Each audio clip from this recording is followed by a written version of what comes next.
देखा मुखिया जी, मैंने कहा था ना कि श्याम मनहूस नहीं है। देखिए, अब पूरे 1 दिन गुजर चुके हैं और ऐसा कुछ नहीं हुआ जिससे आप श्याम को मनहूस कह सकते हैं। पर मुझे अब भी इस मनहूस पर भरोसा नहीं है। जब ये अनाथ आश्रम में था तो इसके 12 वर्ष हो जाने के बाद अनाथ आश्रम बंद हुआ। इसीलिए मेरा मानना यह है कि भले ही आज कुछ नहीं हुआ, पर आगे भी कुछ नहीं होगा।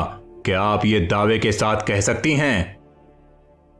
बस मुखिया जी, बहुत हो गया। मुझे विश्वास नहीं हो रहा है कि आप एक गांव के मुखिया होकर इन सब बातों पर विश्वास करते हैं।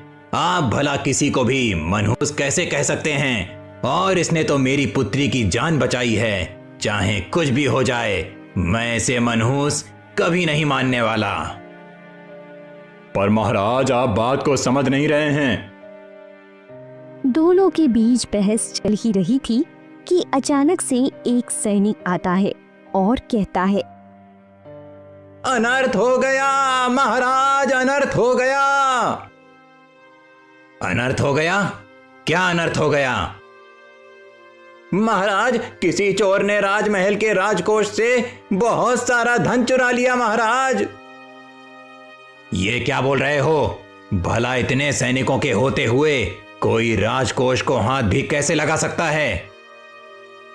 देखा महाराज, मैंने कहा था ना, ये श्याम मनहूस है।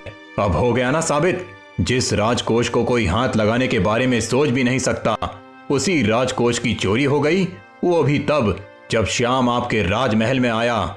ये इत्तेफाक तो नहीं हो सकता है ना महाराज? ये आप क्या कह रहे हैं? आप भला चोर ने चोरी की, उसमें श्याम की क्या गलती? श्याम की बस इतनी सी गलती है कि वो इस राजमहल में आया जिससे राजमहल में चोरी हुई। क्योंकि श्याम एक मनहूस इंसान है।